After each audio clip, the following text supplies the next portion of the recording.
buenos días amigos. En esta ocasión les traemos a revisión un par de circuitos excelentes. Uno de ellos es el control remoto a través de radiofrecuencia, que funciona con su control remoto. La frecuencia del mismo es de 433 MHz. Tiene una salida de relevador donde podemos elegir normalmente cerrado, normalmente abierto, es decir, podemos tener circuitos que se activen con el relevador sin problemas. La capacidad del relevador es de 10 amperes a 250 volts o de 10 amperes con 30 volts de corriente directa. Es decir, que podemos activar cualquier dispositivo de corriente alterna que se alimente con hasta 10 amperes. Esto incluiría motores, incluiría lámparas, una sirena, etcétera, etcétera. Se alimenta con 12 volts de corriente directa y bueno, tiene una función a través de este puente, y este botón de programación nos permitiría seleccionar hasta un número de 99 controles remotos, ¿verdad? Sin embargo, bueno, viene equipado con uno, y bueno, tenemos que ejecutar la función de aprendizaje para poder utilizar el control remoto que queramos. En esta ocasión lo he programado para usarlo con este. El otro circuito que les traigo a revisión es este circuito, que es un detector infrarrojo del tipo PIR, donde tenemos también un relevador a la salida. El PIR funciona con este sensor que ustedes pueden ver aquí. Este sensor infrarrojo tiene circuitería suficiente para activarlo por 15 segundos aproximadamente, y un relevador que nos permite también activar lámparas, sirenas o lo que ustedes quieran una vez que detecta la presencia de una persona o incluso de un animal. Y entonces pues podemos, haciendo algunas adaptaciones, utilizarlo en un sistema de alarma. Estos son los dos circuitos que les traigo a revisión hoy día, y los he montado en una aplicación de seguridad en el hogar, en la casa, en la oficina. Esta aplicación consiste de una alarma que detecta la presencia de una persona, y entonces activa un sistema audible de muy alta potencia en audio. Respecto al receptor de radiofrecuencia de 433 MHz, vemos sus componentes. Aquí tenemos la entrada de voltaje, donde tenemos el positivo y tenemos el negativo, y el común del relevador pasa también hasta acá. Esto es conveniente pues porque simplemente puenteamos aquí directamente y tenemos el más o el menos para el común, que nos permitiría alimentar cualquier circuito si queremos alimentarlo con la misma fuente de voltaje. Aquí tenemos la salida, donde tenemos el común, normalmente abierto y normalmente cerrado. Aquí tenemos el receptor de radiofrecuencia. Ustedes pueden ver aquí la antena, que se trata de un cable de 15 centímetros enrollado, que es precisamente la longitud que necesitamos, 15 centímetros, para el cuarto de longitud de onda correspondiente a 433 MHz. Y tenemos el control remoto, ¿verdad? El control remoto tiene dos botones, on-off, un LED de indicación, y pues se alimenta con una batería de litio. Es bastante conveniente. Aquí tenemos el botón de aprendizaje del circuito RF 433 MHz, y este botón de aprendizaje nos permitiría entonces programarlo para que responda con cualquier control remoto. Aquí, por ejemplo, podríamos incluso activar un sensor, que también podría ser inalámbrico, ¿verdad? que es en este caso uno de este tipo, donde podríamos eventualmente conectarlo también a este sensor. Pero bueno, para conveniencia hemos programado para este control remoto para funcionar con el receptor. Aquí tenemos el circuito con el que vamos a hacer la demostración de este equipo. Se trata de una alarma con detección infrarroja que nos va a permitir detectar intrusos y nos va a emitir una señal a través de esta bocina piezoeléctrica que nos entrega alrededor de unos 120 decibeles de audio. Aquí tenemos entonces el sensor infrarrojo, el circuito de sensor infrarrojo, el circuito que nos va a permitir activarlo y desactivarlo de manera remota con RF. Y acá tenemos un circuito que hemos desarrollado que no es otra cosa que un retardo de 25 segundos. ¿Para qué lo queremos? Este retardo de 25 segundos nos va a permitir, una vez que le conectemos energía a través del transmisor de RF, transmisor receptor de RF, le vamos a conectar energía al PIR. Y como les comenté antes, este PIR tiene la desventaja de que cuando se le conecta la energía, se activa inmediatamente. Entonces queremos desactivarlo por 25 segundos, que al mismo tiempo nos va a dar 25 segundos para poder salir de la habitación sin que nosotros seamos objeto de detección de presencia.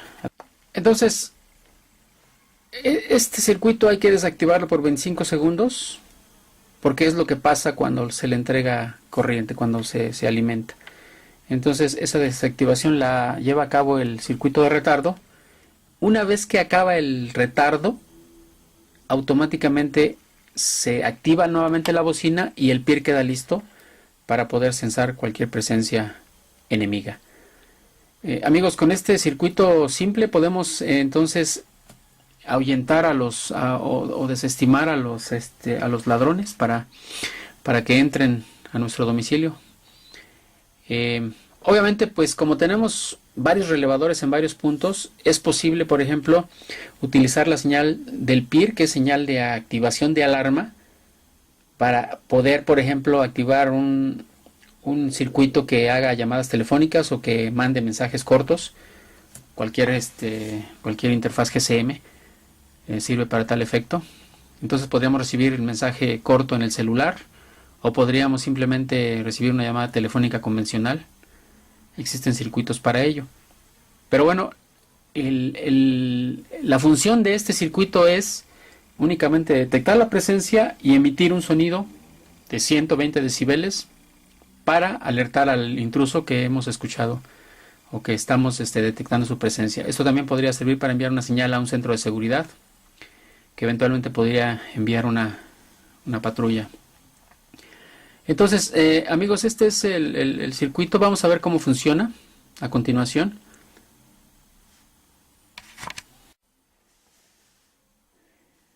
Muy bien, pues este es el circuito, ya está conectado. Yo estoy utilizando una fuente de voltaje de 12 volts. De hecho, todo está diseñado para alimentarse con 12 volts. Tanto el transmisor receptor funciona con 12 volts, el PIR, el circuito de retardo y la bocina, todo con 12 volts. Entonces ya está conectado a una fuente de 12 volts y vamos a verlo en operación. Aquí tienen ustedes el sensor infrarrojo, la bocina, la fuente al fondo con 12 volts. Y aquí tenemos el control remoto. Vamos a prenderlo. Ahí se oye el bip de que se ha activado. Tenemos el foco indicando el retardo. Y vamos a quedarnos estáticos para que no nos detecte de manera inmediata.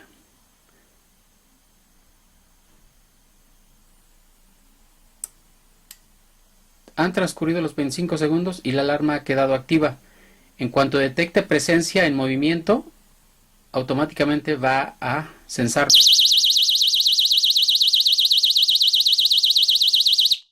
Ahí lo he apagado.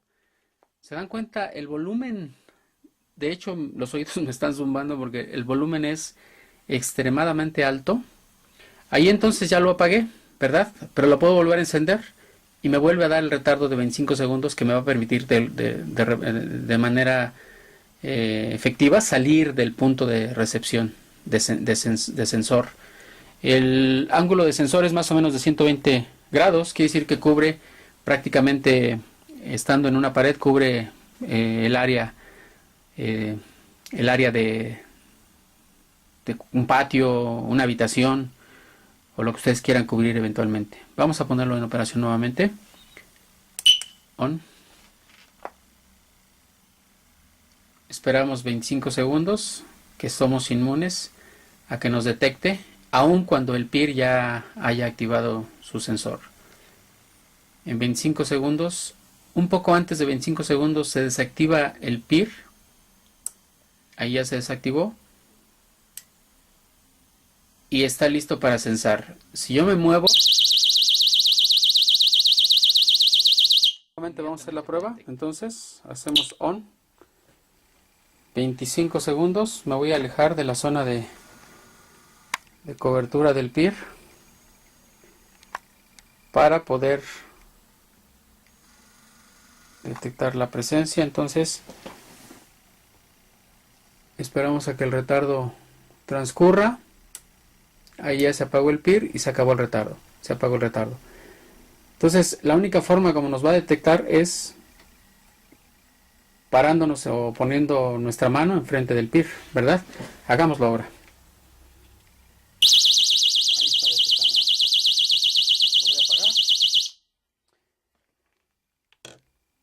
Muy bien, amigos, pues esta es una aplicación práctica de estos dos circuitos. Aquí hemos implementado un retardo adicional precisamente para hacerlo funcional. Esto lo vamos a empacar en una caja donde vamos a agregar la fuente de 12 volts de corriente directa, todos los componentes interconectados entre sí. También vamos a agregar diodos LEDs para indicar presencia de energía, para indicar presencia de armado, para indicar retardo y para indicar alarma. Con esos 4 LEDs vamos entonces a tener una indicación excelente de cómo está operando el circuito. Hoy se está alimentando con 12 volts de corriente directa. Sin embargo, pudiéramos agregarle adicionalmente una batería de plomo ácido, que son las más fáciles de utilizar. Con un diodo podemos estar cargándola todo el tiempo y tenerla lista en caso de que rompan la corriente eléctrica, de tal forma que la batería va a alimentar al circuito. Aquí el único inconveniente es que tendríamos que utilizar una fuente de alrededor de 14 volts. ¿Por qué? Porque entonces la batería se estaría cargando al voltaje indicado y estaría lista para operar en todo momento. Si la alimentamos con 12 volts, esta batería plomo ácido no va a cargarse lo suficiente. Entonces esa es una adición que podemos tener en este circuito de alarma. Aquí ustedes pueden variar. Si acá se dan cuenta, tenemos el capacitor de tiempo junto con la resistencia. Ustedes pueden jugar con esos valores si quieren un retardo mayor, pero no menor a alrededor de 20 segundos, porque es el tiempo que tarda el PIR en activarse por primera vez. Entonces, por otro lado, el capacitor, hay un capacitor aquí que permite desacoplar la señal de activación del TM55, que no es otra cosa que un timer configurado como estable, pero un capacitor que permite entregar un trigger fino y que nos permite eventualmente hacerlo inmune a ruido. Hemos puesto aquí un capacitor de desacoplamiento de 47 microfarads en la corriente directa y tenemos capacitores de desacoplamiento en la pata 5 del 555. Es un circuito muy simple, que sin embargo es muy efectivo. Pues amigos, espero que les sea de utilidad. Yo les dejaré el link donde pueden adquirir estos productos. Eventualmente nosotros también ya los tenemos a la venta. Y también podemos vendérselos sin problemas si están en México a un precio muy accesible. Gracias y que pasen un buen día.